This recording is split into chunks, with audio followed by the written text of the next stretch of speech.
Hi, everybody.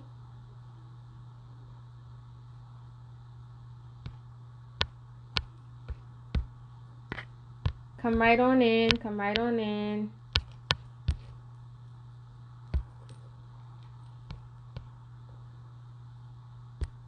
I'm getting set up.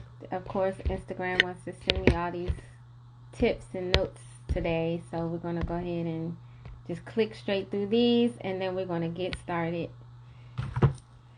Okay. Welcome, everybody. Welcome, everybody. I think I have it now. So I'm going to invite our guest in on today.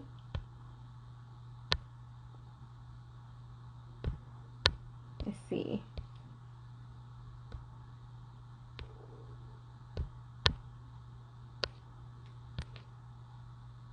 Okay. Inviting our guest in. Let's see. Nikki, are you coming on? Can you hear me? Can you hear me Hello. clearly? Yes. Happy Awesome. Sunday. I'm getting this thing the more we do it. Happy Sunday, everyone. Happy Yes, happy Sunday. Sunday. I had to get through the little notes that the tips that Instagram wanted to give me today. I'm like, oh my. Happy Sunday. What's up? Hey, Oh, hi, Lester. What's beautiful. I going had this on? song playing in the Welcome. background. You Are Beautiful by Christina Aguilera. I stopped it because I didn't want it to get too far, but I Mhm. was playing that in the background. But happy Sunday. It's all good. It's all good. Welcome, everyone. Drop where you joining from as you get on. Drop where you're joining from. We just love to see all the people that's tuning in and where you're tuning in from. Drop where you're tuning in from so we can know. I know we got Lester on here, our media and correspondent. I know he's coming from Atlanta. Come on in. Come on in. Yes. Let's see. Don't laugh if I have to go on and put my specs on because I Oh, can't see this. listen. Do what you gotta do. Telling my age. All right, I ain't mad at you. Okay. Yes, Georgia, stand up. Okay, South Carolina in the building. Yes, Yes. okay. Yes, I'm excited about this conversation with this queen, Yes. a true overcomer. What? Letting her know that nothing, go listen, it ain't what Yes. had to stop no show. Hear me? I'm excited. Yes, we are truly excited. Just a couple things, if you all have not tuned into this this live before, it's Let's Talk Love and Mental Health. I'm your host, TJ, and this is our beautiful founder, Nikki Powell Cotman. So glad that she's able to join us today.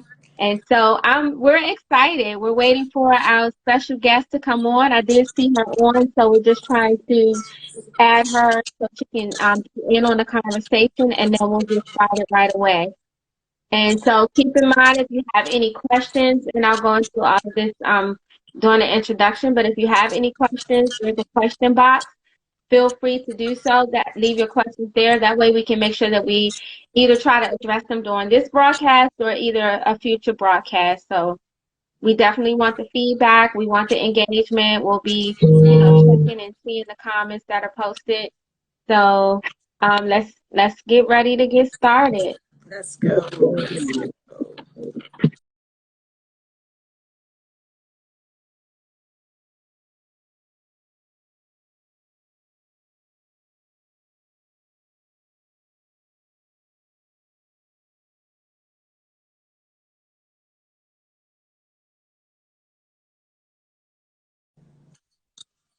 Get on. Okay, I see the request now. Okay.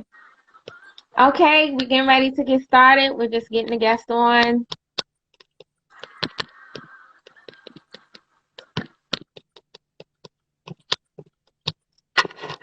This Instagram today, I just don't know. They don't want you to be great today.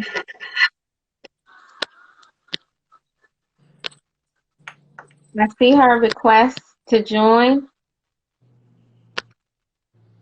Okay, now she's coming in. All righty. Okay, good, good, good. Okay. Hi, Hey. beautiful. Hi, Queen. Hello, Happy hello. Sunday. Happy Sunday. Happy Sunday. Let's see. Okay. Okay, so we're going to go ahead and get started. Are you ready? Yes, I am.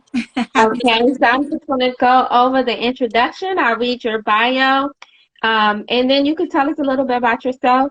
Nikki, I'll let you talk a little bit about yourself and the foundation, and then we'll get right into the conversation. Really, welcome to Let's Talk Love and Mental Health. It's a segment, a section that started out from Rally Up magazine that was love and mental health. I'm actually the contributing writer for that section.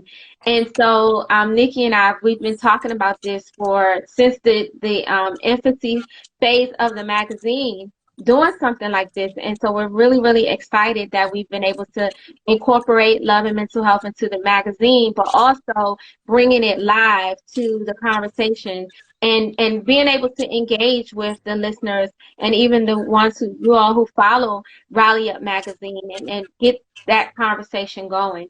And to be able to feature guests like our guest that we have today and be on with our founder, Nikki, so that we can really talk about those topics related to love and mental health that we tend to not really address because it's uncomfortable or we don't know how to initiate the conversation. And really, we want to see people heal and whole and being comfortable with talking about the things that aren't always easy, but it's very necessary. And so, if you don't know, I'll tell you a little bit about Rally Up Magazine. It is a mental health resource guide, and it's just like any other magazine that you've seen, Essence, Ebony. You know, a lot of the magazines have sections. So we have a poetry section, a youth section, a fashion and beauty, health and wellness. We spotlight warriors that's fighting this mental health fight, advocates. We feature those who are doing great things in the community on behalf of the mental health, organization and what they do in their ministry and their businesses that support this fight for mental health awareness. And we have our feature stories, and then we have faith in mental health. And so we're always looking for contributing writers. If you have a story to tell, guest writers, maybe you don't want to commit to be a consistent writer with the for the magazine, but you may have a story, something happened you want to share. We're looking for guest writers as well, people to help in the background, marketing, media, interviewing. So there's a lot of different areas where if you really want to be a part of this fight and you want to help, Yes. we have something for you. We're also Yes. encouraging mental health professionals and organizations and coaches. Anyone who provides any type of mental health services, we do have a resource section. It's called the Green Pages in the back where you can list your business, your ministry, what you do. You can actually be a resource. And this is important because we recently, Nikki and I, a couple of weeks ago, we received a call from a lady who was looking for some help for her daughter. And so we want to be able to connect them with people like you who have businesses or in a coaching or mentoring or doing anything to help. We want to be able to outsource those people and refer those people out to different areas that we may not be able to target or may not be local here to us. And we ask a small donation of $5 to have your business featured in that section. And so, definitely if that's something you, your business, your ministry, your organization would like to be a part of, let us know. And then you can also subscribe if your business is back up in the office, you're have a service or you have a location where you see people. You can subscribe to the magazine and have magazines in your office as a resource so that your clients can also be aware of the magazine and what we have to offer. So we appreciate everyone that's coming on, that's supporting this movement, that's supporting We Fight Foundation and Rally Up. And I'll turn it over to Nikki to talk more about who she is and introduce herself to anyone that's new and just following us and tuning in for the first time, and the direction of where the organization is going to go. And then I will introduce our guest. Oh, well, I'm not gonna hold you because, honey, you done already said a mouthful. You know what I mean? I'm trying to dig into this conversation, and now I can see the queen face. I was about to say, brighten up over there, honey, because I can't see you. But listen, I can see you now, so I'm excited. I'm just ready to get this started. I want to emphasize on that this is a movement. It's more than just a mental health magazine. It is a movement, y'all. We're rallying up to save lives, and we know that all globally, we have to normalize the conversation, right? We have to normalize what mental health is, so no one will be afraid to get the help that they need. I was just having a conversation with my daddy today. He's grieving, and when I was trying to have a conversation with him, and as soon as I mentioned, Dad, you want to get some help, he started trying to justify why he don't need help. So, that's how our culture is. Like, we really run away from that word help. I'm like, and I'm encouraging him, even if he went to his pastor, but we have to normalize what it means to take care of our mental health. We take care of our physical, but we don't know if this part of us break down, everything else start getting jacked up. It is so connected. It's so important. Then we should not be ashamed to be able, whether it's a workplace, I don't care, conversation in church, I don't care where you are, you should be able to say, man, I got too many things going on up here. I need to address this, what's going on up here. Or even what brings it to your body, the heart flutters, your hands sweating. So I'm just going to encourage mental health, just normalizing mental health. And then my vision for my foundation is to end suicide. I'm not even going to say some, maybe. I just want to end suicide. I just want to let everyone know they're not alone. So that's my vision for the foundation. So this is just a movement. Let's rally up to save lives. Y'all, I'll need y'all to join our resource page. I need you to get to the back of our magazine. Why? Because we did get a phone call of a child that had tried to tempt her life, and her parent is reaching out to us saying, hey, I need help. So these resources is reaching other people, and it's going on a website that's in the process right now. So they not only be able to get it in the magazine, but it will also be on the website. We're only asking for a small donation of $5 a month because it goes right back into there to make sure that they get the help they need, but we can provide what they need. You get that with $5 in a meal. Come on now. Can we get the $5 a month? And everything's not free. We got to do it some way, somehow. So we need your help. That's what I mean. We're rallying up everybody to save lives. So I'm going to let it go. I'm the founder of Rally Up Magazine and We Fight Foundation. I'm just passionate, and I'm just so passionate about what I do. I love people, and I'm just serving. So, Queen, let's get you started. Let's get this conversation started. Awesome. I'm so excited. I know you hear that passion. I know you hear that fire. You definitely want to be a part. If you can want to contribute, just, direct message us. You can visit the website, wefightfoundation.com, and just check us out. And so let's introduce our guest today, Ceola J.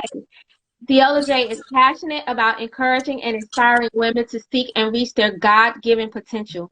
As a playwright, screenwriter, director, inspirational speaker, and minister of the gospel, she finds joy empowering through her writing and speaking. A survivor of childhood rape, she knows firsthand about the power to overcome through her faith in God. Knowing what God has done in and through her, Ceola believes that she does not have the right to keep her mouth shut. Therefore, she shares her testimony of triumph in God with everyone she has the pleasure of speaking with, reminding them of the greatness that is on the inside of them. Ceola J, we welcome you. Let's go, Queen. Oh, awesome. First of all, Nikki, thank you so very much just for what you're doing. You and TJ both. Thank you, ladies, for having me. What you're doing with Rally Up Magazine and to fight suicide and mental health is amazing. So I celebrate and honor the both of you for the work that you're doing. So I'm excited, as you both have said. Let's get this conversation started, and let's see what we can do to benefit the people who are listening in. Yes. So we're going to start. So the reason why I love and mental health, for me, because I didn't realize, so I'm a two-time married and divorced, and I didn't realize the impact that the relationship was having on my mental health until I was out of the relationship. It took conversations like this and being a part of this foundation and hearing stories and reading articles for me to understand that I was in a toxic marriage, one, and that it was impacting my mental health. And it started from a history of things that I hadn't dealt with, anxiety, depression, those type of things. And then when you add on a person that is going through their own bout with mental health or mental illness, or just the stress and the stresses of life and the pressures of life, you know, it packs on, it layers on. And so I just want to open up the conversation and start with you, Ceola, because we did talk about toxic relationships. We talked about abuse. We talked about survival. So let's just, I'll open it up and leave the floor to you to kind of share a little bit about what you are willing to share on today, and we can just go from there. Amen. Amen.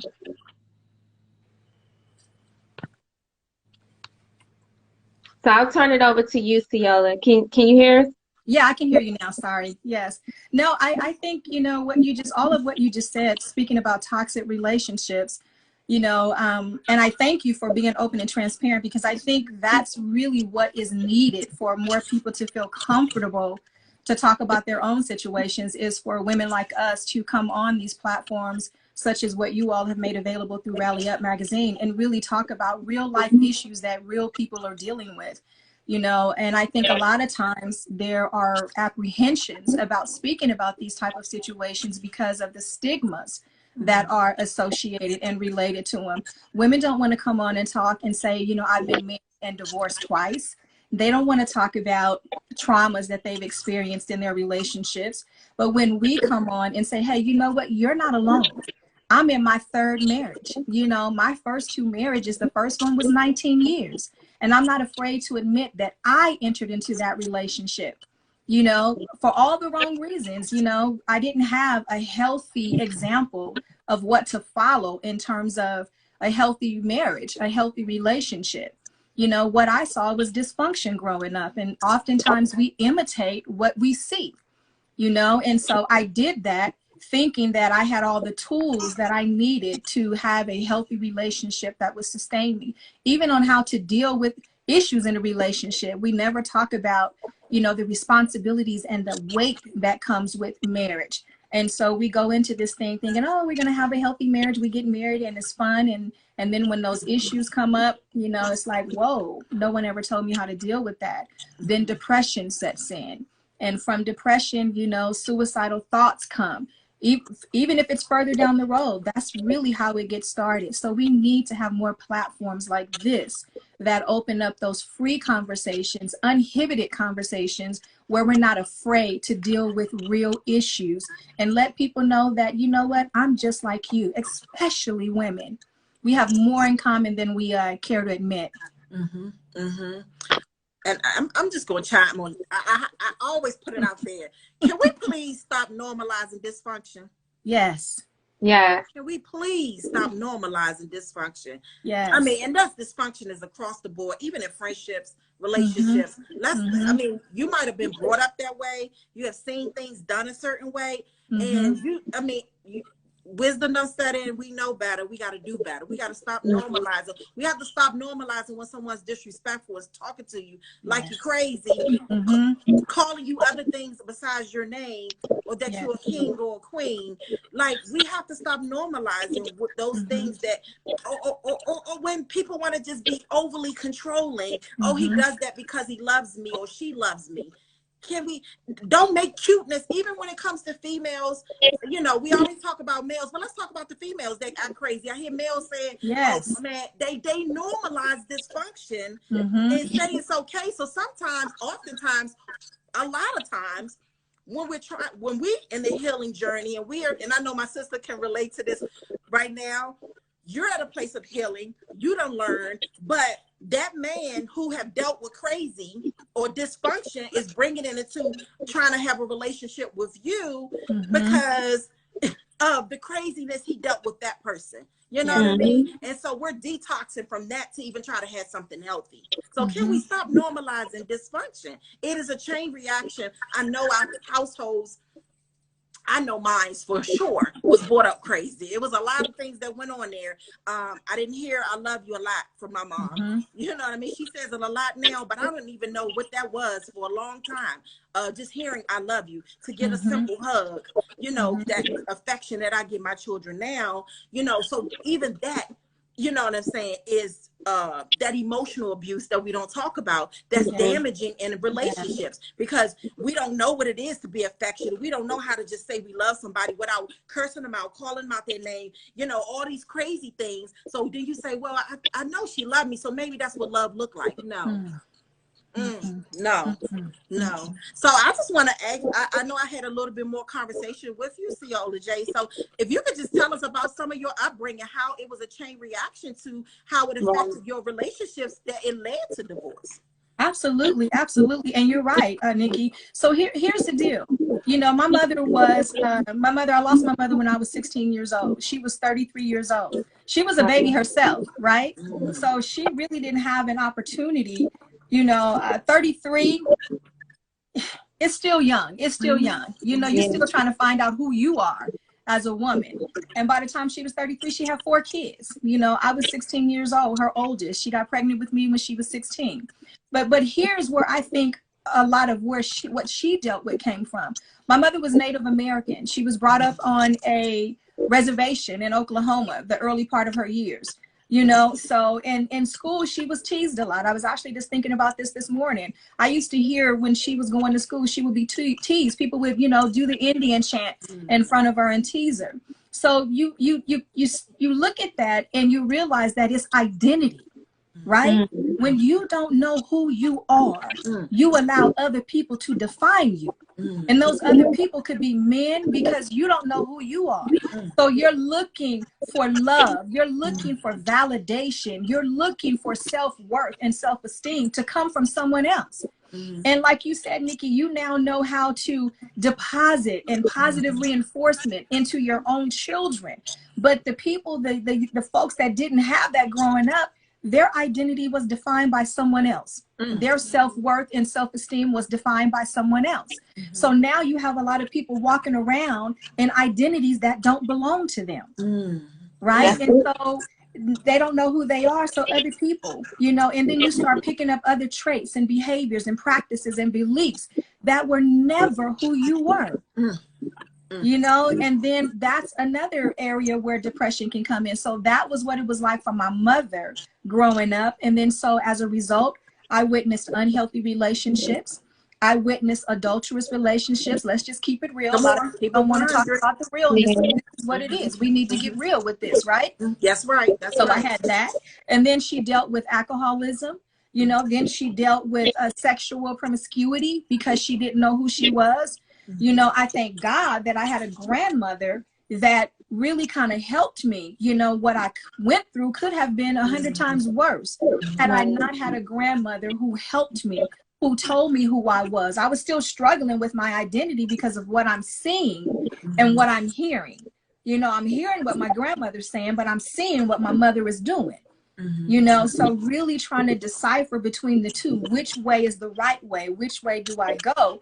And how do I do that when I'm battling between these two women that I love and value so much, you know? So it's a lot. It's a lot. And we really need to talk about all of these situations so that people can get educated and empowered. Yes, yes. You want to talk on that? And yeah, you touched on something so good, because that's why it's important that we heal. That's why it's important that we get the help that we need, because just like you just explained, it passed down. If we don't break the cycle, my daughter was saying something to me the other day, and she was just saying, I want this cycle to stop with me. She said, I want it to stop with me. And it just led to an even more powerful conversation that me and her had.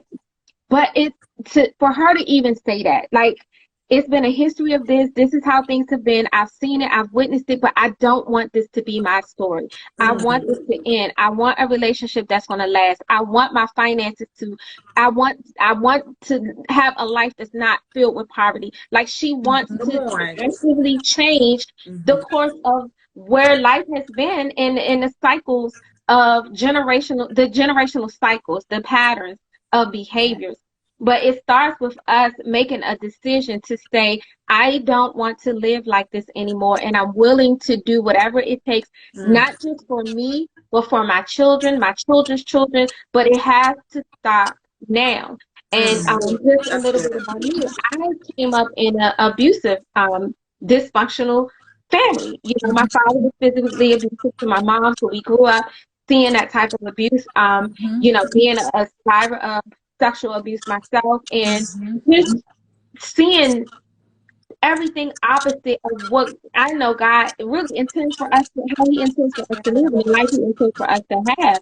And so I remember going to the psych ward with my siblings, visiting my dad in the psych ward. But we never really talked about that anymore. We went and being young and having that visit, and he's in there walking around like everything's good, but not really understanding like something's happened. You know, him attempting, you know, suicide and of course the domestic violence, abuse, his cycle of abuse and the things that he experienced, alcoholism, drug abuse, everything that was packed on, you know, but we never really had those conversations. And now I'm an adult. I'm in and out of relationships. I'm in and out of a marriage where if I hadn't gotten to the point after my second marriage to make that decision to, I want something to change, and it's going to start with me realizing what's the issue with me. That's the insecurity, that's the self-doubt, that's the depression, the anxiety, the panic attacks, all of those things. We're really unpacking and getting to the root of it and having the conversations. That's where it starts. And really going back and educating the ones who felt like they didn't know how to have the conversation, didn't understand what was going on, or don't want to accept it. But we still have to continue to have those conversations even with them so they can even deal with things that they may not have dealt with. And I'm talking about our parents and our grandparents, you know, because they've experienced things probably far worse than what we've experienced. We think we're dealing with some things now, but they've had some things, it's different, but they've had some things to deal with that they may not have had the opportunity or maybe have been too afraid to address or deal with, but it's never too late. It's never too late. Yes. So that was anyone good. on here that's in a dysfunctional, you know you are. I mean, I would love to even hear it or anything that you're dysfunctional, just dropping in the mess in our chest, just saying the cycle stops with me. The cycle stops with me. I'm going to make a change today, because at the end of the day, someone has to stand up. I'm standing up for my family. I'm standing up to make this change. We really have to do that, because it's going to be that cycle. I mean, I didn't get that opportunity. I actually came out of I experienced teen abuse. So running and trying to find Prince Charming, I end up in a marriage that he appeared to be one way, and then as you get in it, he changed to be something totally different. So I even look at my older kids and I always talk about that. Like, I broke my kids, like they broken. I was broken. So how am I? Thank you. Yeah, stand up. The cycle stops with me. Like, yeah, drop it in the chat, y'all. We need to know that you all are understanding how that just can affect the next. You don't want it to go to the next. And I'm looking at my older kids, and they're going through their things now, but it all stemmed from me. I mean, even this. I'm going to choose quality over quantity. People want years in marriages. People want years in relationships just to say, I've been with my boo for 10 years. I've been with my husband for 50 years. But them 50 years came from the things that happen behind the walls. If walls can speak. If walls can talk. You know what I mean? So let's just say that. I want quality, not just I want a good relationship, a good marriage. Oh, we ain't talking about the years. Who cares about quantity? been in that relationship or that marriage, and if it's jacked up, really, all you got is a chain reaction of crap that's attached. I mean, my kids are going, my older ones, they're adults now, but when I say my baby girl, she's 14, listen, she don't take that mess. She would cut off a toxic friendship or get anybody to say, hey, no, they don't know how to talk to me. They need to be able to say that. Even at 14, they'll be able to recognize that this friend don't care about me. This friend is not a friend. This friend don't supposed to treat me that way. This friend don't supposed to talk to me that way. But if we're not teaching our children to start even with the friendships to not accept foolery, then it's just going to carry on to the relationships, and you're going to accept the same foolery. I didn't have no one telling me to not accept that. And sadly, because of the man that my dad is an awesome husband, an awesome man of God. I give it all hats off. He always he would always say, I want you to be happy. Right? So something else we do as strong women, we strong, we mask when we got stuff going on behind the scenes. We mask it. So my daddy didn't know half of the stuff that I was going through. When he read the book that I co-authored, he was broken. He said he felt so bad because he felt like he couldn't protect me. But I didn't want to bring my mess to him. We got to stop masking what we go through. No one can even help you. We're giving this platform. Thank God for you all and coming and listening. But if we wasn't in our healed place, we wouldn't even be able to come on here and talk about our mess and not be feeling. I mean, I used to talk about my mess and I used to bawl crying. I used to talk about my mess and I was just feeling so, like, how could I to say that I stayed in that? Yeah. But this is what healing look like. Healing look like me, look like my queen Ceola J, my queen TJ. This is what healing look like. You know, come on, y'all. Yeah.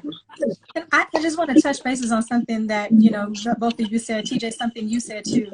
I want to just go back to generational curses because this is really what this is about, you know, and I learned many years ago that I had to pray and ask God to break the generational curse, not only over my mother's bloodline, but over my father's bloodline. Because what you see is, you talked about it earlier, you spoke about it earlier, you see patterns, right? So there are these patterns, you know, whether it's unhealthy relationships, whether it's drug abuse. And I think a lot of times we can't even begin to heal until we break the curse, because as long as the curse is in effect, then it will continue from generation to generation, from blood, you know, from 1,000 years. And we need to break that curse. So we need, you know, the wisdom and the knowledge and the understanding on how to break generational curses. And we need to understand that generational curses are real. They are real. And we see them in effect in so many people's lives around us. You know, people go on acting and conducting themselves in a certain way, not really understanding that the reason why they're acting the way they're acting is because that's a generational curse. And so if you don't understand the spirit, then you won't understand the generational curse that's on your bloodline. You just think that you're having a wealth of bad luck. You just think that, you know, all this stuff is happening to you and it's a coincidence. It's not a coincidence. It was a setup from before you even placed in your mother's womb, because the enemy knew what you were sent here to do. I mean, let's just talk about it, right? If we're going to talk about it, let's talk about it. Let's talk That's about it. what the enemy was attempting to do. See, the enemy may not have been after my mother. He may have been after me because he knew what God called me in the earth realm to do. And so he starts long before we even realize the attack is on our lives. And so we got to educate people on how to break generational curses, you know, and to break a generational curse, you got to get in alignment with the will and the word of God. Let's just be real about this thing, because that's the only way the generational curse can be broken.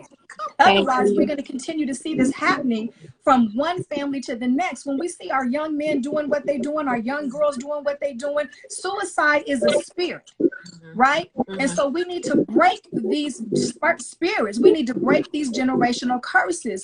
You see people that are committing suicide from one generation to the next. I mean, let's just look at the Kennedy family, right? I'm just saying, Kennedy family, all of them, something happened to them. Somebody somewhere needed to stop and say, you know what, this curse stops with me.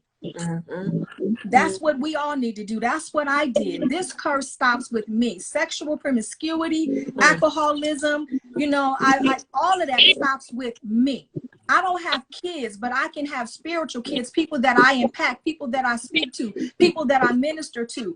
I don't want to, project anything, any spirit that I've dealt with in my past on anyone else. So we got to break those generational curses in our lives and in our bloodline, because they go from one generation to the next. So I think we need to start there, so that people can begin to really heal from the inside out.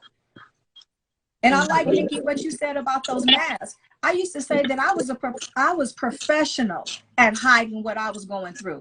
I grew up, if I learned anything growing up, I learned how to mask the pain.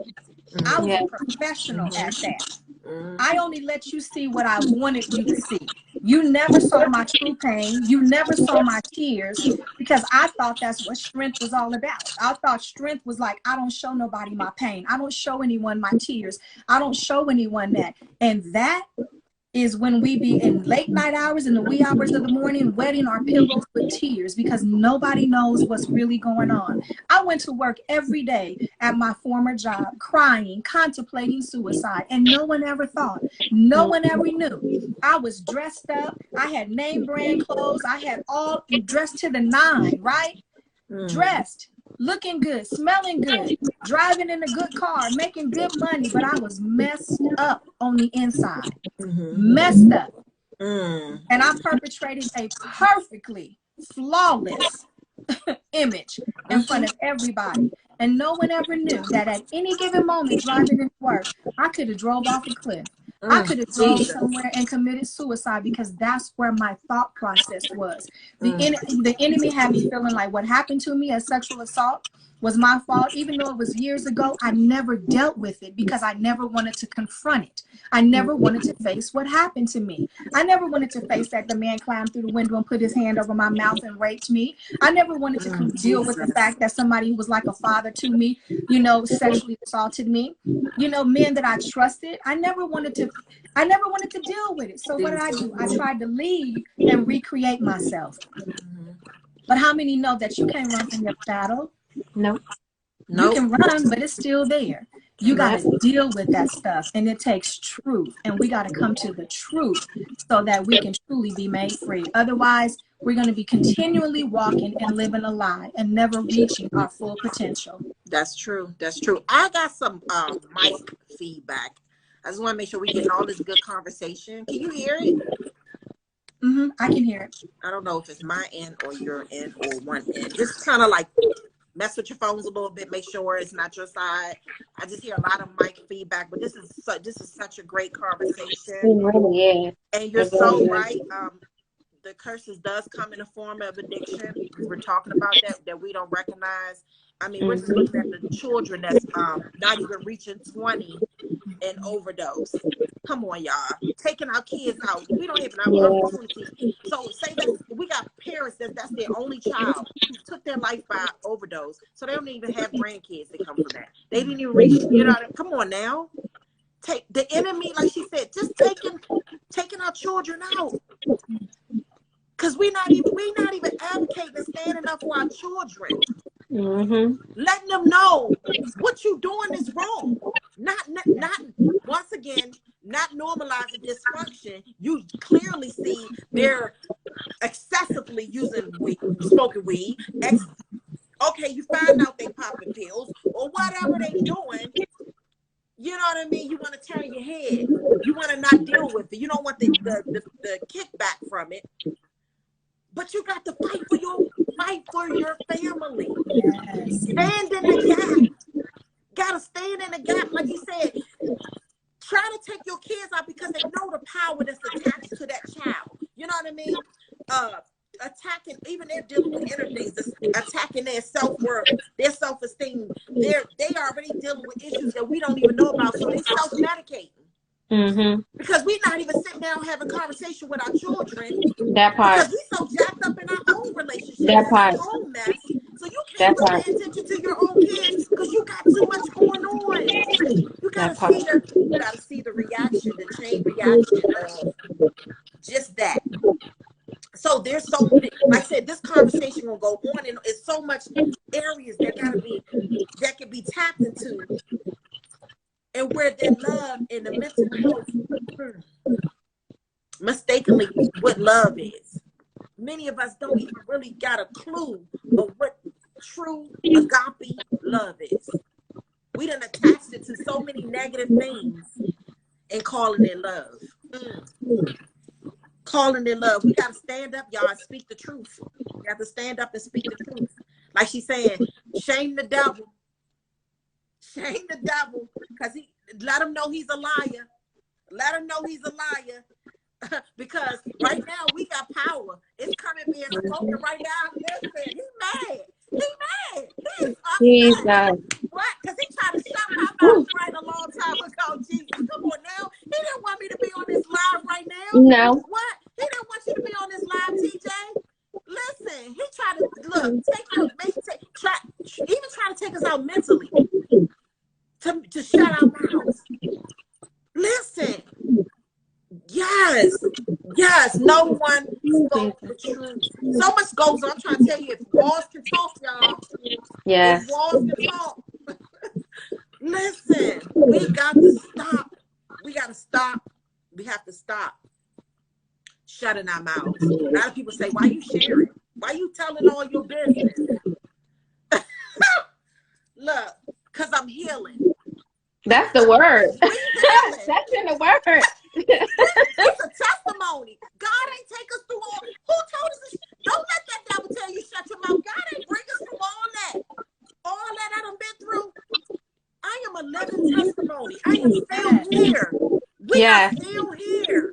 Yes. We are having this conversation on this day to make a difference. Someone's going to listen to this live and they're going to get out of their situation. Somebody's going to listen to this live and they're going to know their worth. Somebody's going to listen to their live and know that if the cycle stops with them, that you are more than enough. You don't have to take no you don't have to be called out your name. You don't have to be disrespected. The love they give you should be with affection. Not what it shouldn't hurt. Parents trying to be friends. Oh, come on with that. Nadira, we see your comments, honey. We see your comments. And you know what? And let me talk on that part right there. Parents trying to be friends. I'll be your parent more than your friend. Let me tell y'all this. You'll be surprised how much your children want, desire for the discipline, the guidance. It's a way. Get with me when it comes down. Listen, it's a way that you can show up for your friend, for your children, and create that safe space. And it's not like you're still the parent. It ain't about friendship, because you need to educate them on the things that you know about now. You know what I mean? I can have a conversation with my child, and she's comfortable enough that I'm coming head on, banging her in the head with information. I meet her. You got to know how to meet your children right where they are, but give them knowledge and guidance. Yeah. The friendship part, it don't come with, I'm gonna give them.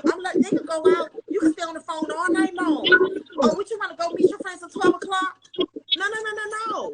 I just had a conversation with my 14-year-old, and I had told her, I said, when you say you going across the street to the store, you say you going to Subway, but then I see you coming out the Dollar Tree too.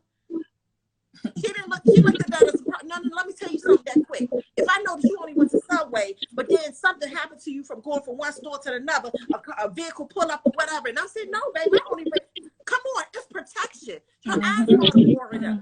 She started watering up. I said, do you know that I don't even sugarcoat. Child trafficking is happening right now. You look like a grown woman. They trying to take you away from me. I'm doing this to save you. I love you. I want you here. So when I tell you to tell me where you're going and stop being secretive, it's for your good. Amen. It's for your good. Stop trying to be friends and giving them all this. Know who their friends are. Yes. What happened to knowing where your children going to where you going? Who house is that? I need a number. I need a number. What happened to that? Trying to be friends, and then our children they coming up missing. They dipping and dabbling in drugs, and then sometimes some live past that time of taking that drug, and some don't. Some don't live because they gone out of their mind after that one try. I can go on and on and on, y'all. Listen, the cycle starts with us. We got to, we gotta take care of ourselves. We gotta heal so we can be available for our children. Once again, because I still say that relationship part, I can just remember I was going through so much of my own mess, and my daughter was having mental challenges, and she attempted her life.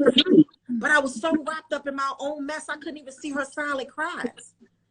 I didn't even know what it looked like. I didn't know that she was struggling and didn't want to live because I was so wrapped up in my own mess.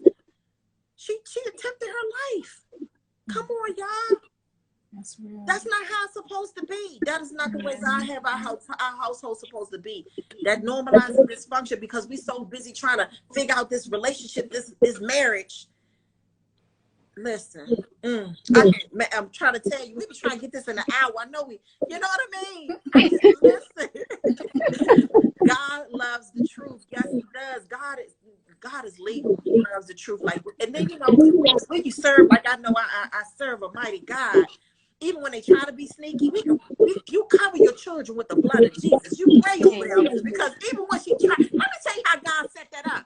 She didn't tell the truth of what she was doing. It just so happened my husband had to be in the right place at the right time, and he called her and said, "Look who I see coming out of the Dollar Tree."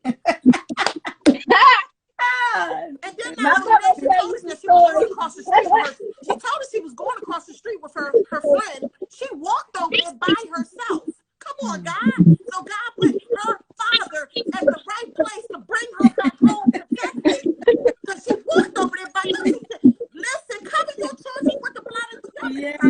Yes, it is a part too, honey. That is so good. We got to come back. Yes. That is so good. That is so good.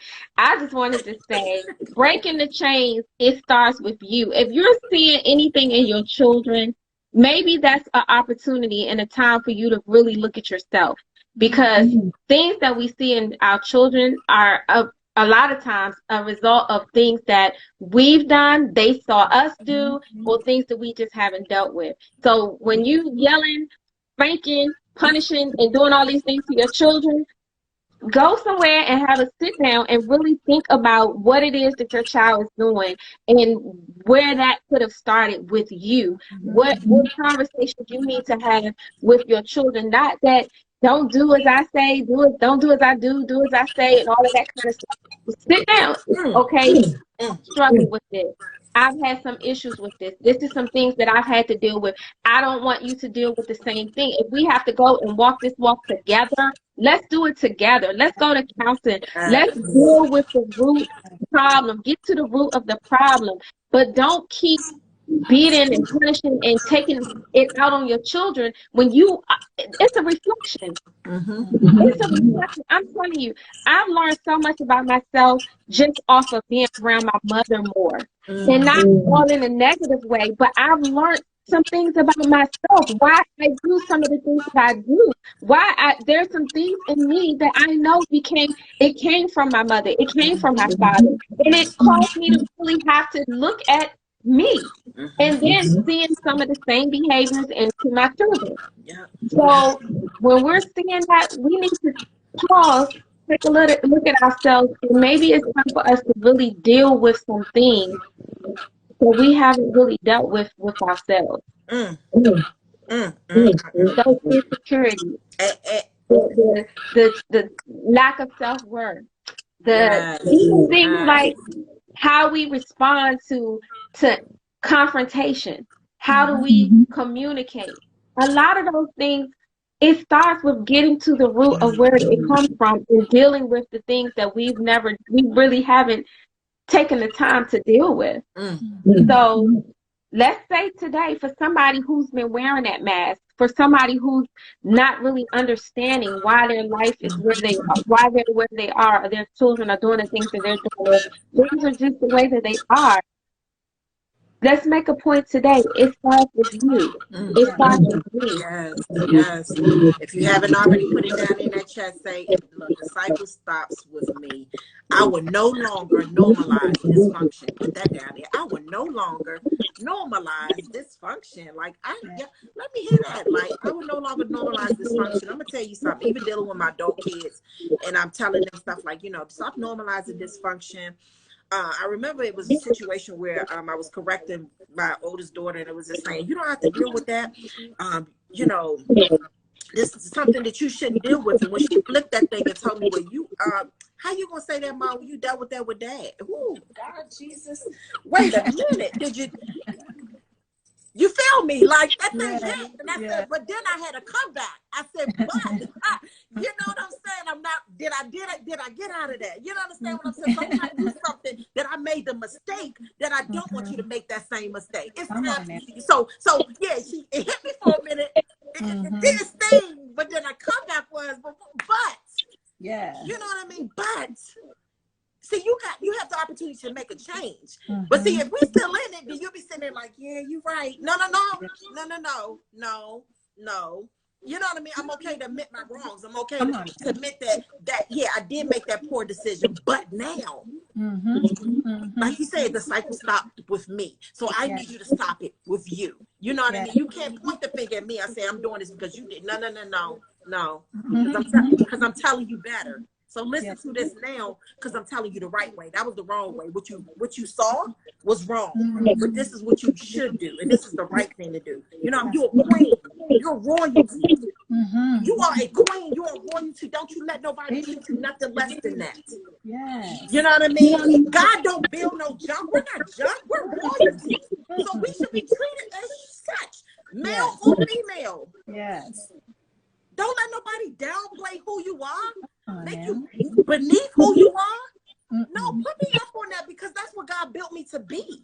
Yes. Like, come on, no. It's stopped. Your transference is such a great start to healing yourself. And yes, and I have to. I was quiet too long. I was quiet too long. Many ways the enemy tried to shut my mouth. But listen, every time I do get this opportunity, you know what I mean? I feel that this is where I'm supposed to be. You know what I mean? And each time I'm still healing. I am. I'm going to admit because at the end of the day, you're talking about years and years power on. I'm not knowing what this feel like to be. If I can stand and be like, I'm royalty. And I'm standing, I'm going to pull up. To have that, you know what I mean?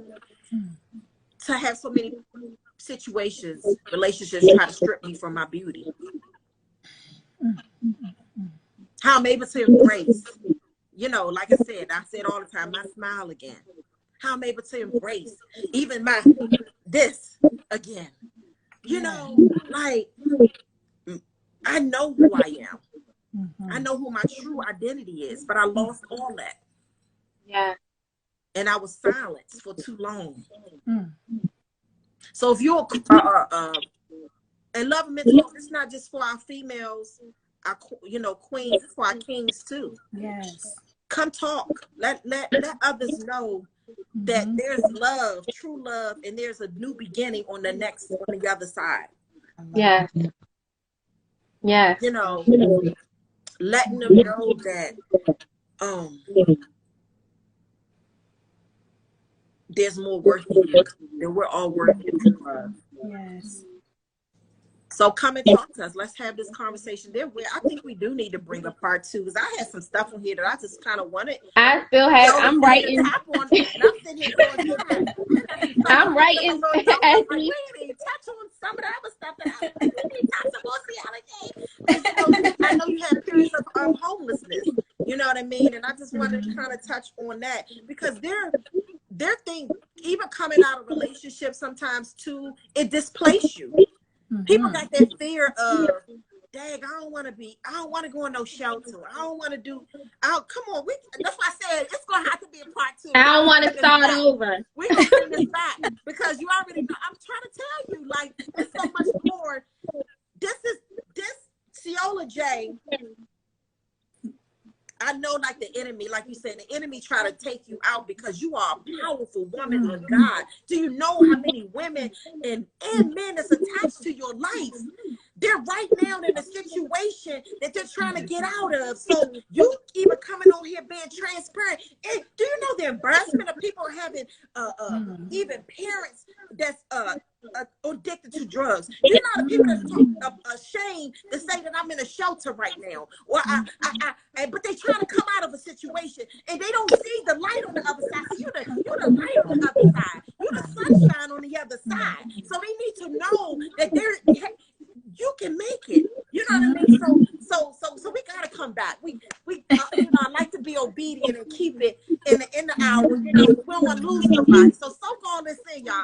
If y'all have any questions, let's open it up just to see if anyone have any questions or something we want to tap into real quick before we do wrap it up, because we're right at that hour. But we're gonna do a part 2 because you see where I'm going. You like listen. Yeah. Look, yeah. God got so much more to say, and it's going to be through your testimony. God has so much. Yes, she is such an overcomer, and we want to make sure that we capture all the beauty, your jewel, your precious jewel, and everything that you've been through was not for nothing. Come on, God. Everything you've been through was not for nothing. To God. Get to know who Ceola J is. She's an awesome. I mean, just I know we start having church on our phone. Listen, I'm trying not to go there because listen, we would go to church here on Sunday. We would go here to church on Sunday. My God. My God. I'm turning on you, TJ, because see, I got to try. Listen, the energy, you're right. Yes, Lester. I'm trying to tell you, listen. We do. It's right here. Jesus. Okay. I'm done. I think we I've been trying to control my emotions since I've been over here, since the beginning of this conversation, because it's just so much that we don't understand about being in a dysfunctional, toxic relationship. And like you said, we didn't even really scratch the surface of what we could say, and I'm just honored to even be a part of this conversation and to witness the testimonies and the stories that are coming out of being able to have this platform. And I just want to say, don't be afraid to have the uncomfortable conversations. I've recently had I have 3 adult children, and I carried the guilt for so long that I wasn't the best mother, that I didn't do right by my children. I was too hard on them, and I was the disciplinary, and all of this guilt that I carried. And it wasn't until a year ago, this man of God talked to us about when our children break our hearts. And it was in those conversations, he said, release your children to God and release yourself. Put your children on the altar and put yourself. And as I started to do that, I began to see God change the relationship that I had with each one of my children. I had a conversation with my middle son a couple months, maybe 2 months ago. And I was having a conversation because we don't talk as frequently.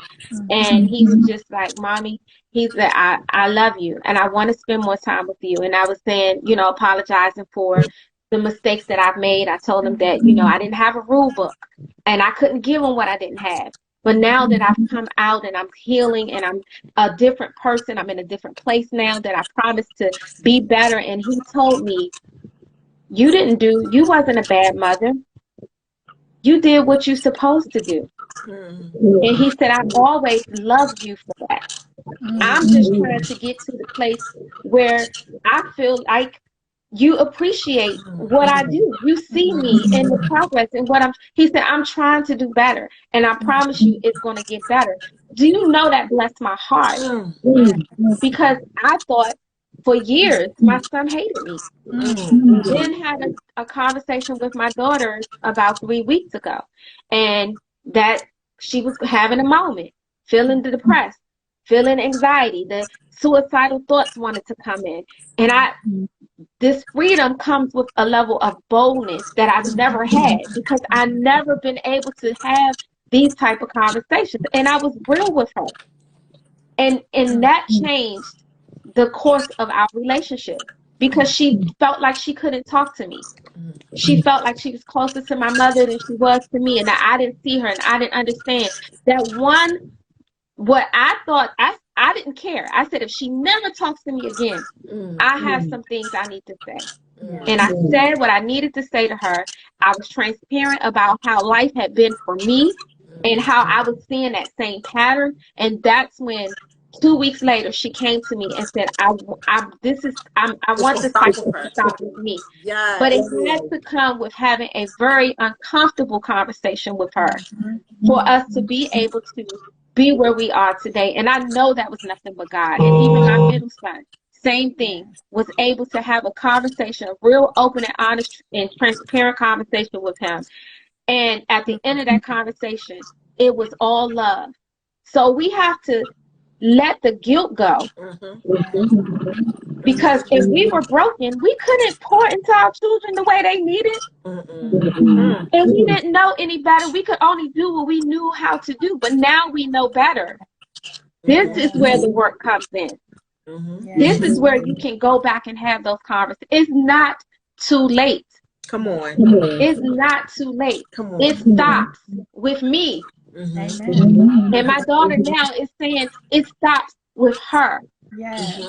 So if you're feeling like you can't have those conversations, I'm telling you now, it's time. It's time. It's necessary. Your grandkids, she has children, so they're young. You know what I mean? They're not getting it before they're teenagers. She's getting that before they're adults. Do you see how the cycle is being broken? Right there, because she has children. So her making that decision now, she can pour more positive and love into the children. Our queen said, I truly get this. As a single parent, it was hard for me to be a provider and a nurturer. It is very hard. It is. It is very hard. And those are things you can speak. And stop trying to protect your kids. Sometimes it's okay to just tell. I love the fact that my 14-year-old, because I have taught her how to, we can have that conversation. She creates a safe space for me now. So if I'm coming in now, she flips it and says, how are you, Mom? Yes. Did they give you a hard time? She able to turn, and she became a safe pillow for me at times. Yeah. But if we don't open it up and give that safe space, they don't even know what that looks like. So stop. If you had a rough day and you're a single mom and you're just like, you know what, come here, let's just right here. Can I get a hug? I need a hug. Mommy needs a hug today. Can I just get a hug? Do you know what that will create right there? Like, wow. Because I'm letting you know that it does get hard for me sometimes. I'm trying to do the best I can to provide for you. But I also want to show up for you too. Emotionally, mentally. But if your cup is empty, you ain't got nothing to give to your children. If your cup, listen, if you want, I'm trying to say it. Y'all come. Ceola, you can take it over because I'm over here trying to keep it together. Ceola, you can. Your availability. We will be coming back for part 2 with Ceola J because she got so much more to talk about. She's an overcomer. She has so much to talk about. She has so much things that God has brought her through that I know will help the next person that will bless another, not only just a queen, but a king. Because we need each other. We need each other. We let you all know, anyone that's going through that you're not alone. You're not alone. We know it's very difficult to find love, to get through your mess, to get through those addictions within your family. I mean, homelessness, even Ceola J can tell us how we talk about the GED. Like I'm trying to tell you, like he tried to just make it like you wasn't that worth, don't have the intellect. Come on. Y'all don't even know bring it back. We're gonna bring it back. We're gonna sum it up. I'm going to close out for you so you can give the close out. Thank you all for joining. I'm Nikki with Rally Up Magazine. I'm the founder of this mental health magazine and an editor and director. I appreciate TJ so much. I'm going to turn it over to her so she can close you off. But thank you all for joining us. And come back for that part 2. We'll see you soon. I am done. Thank you. I got to shut up because I know it's hard for me to cut it off because I got so much I want to. But we're going to bring a part 2, y'all. We definitely going to have to bring a part 2. Ceola J, if you have any closing comments before I wrap up. Sure. First of all, I just want to say thank you to you ladies for having me, and just again for the platform that you have. And I just want to leave those who are listening in. There is greatness on the inside of you because you were created by greatness. And the reason why you're still here is because you have purpose, you have lives, and you have impact that you are supposed to have in the earth realm. So don't believe the lies of the enemy. There is greatness inside of you. Believe it and begin to live it. Thank you. Amen. Thank you so much. Thank you again, Nikki, Coach Nikki, Ceola J, for joining in today. Thank you for everyone who tuned in, for all the comments, for all the support, the questions, the love. We appreciate you so much. This has been another episode of Love and Mental Health, and we will be back with a part 2. Just so you all know, be looking out for that. If you do not already subscribe to Rally Up Magazine, this is the latest edition. I suggest you subscribe. We have the digital version. You can request the actual hard copy of the magazine. And so there's so much more of what we're talking about here on this call that's in this magazine. And so check us out. Visit rallyupmagazine.com. Visit, you can go to wefightfoundation.com. And so check out the foundation and see the great things that the foundation is doing. Also, check out the magazine. Subscribe. Suggest it to someone that you know that needs it. I'm telling you, this is not this is reality. You see reality shows where it's scripted and it's made up.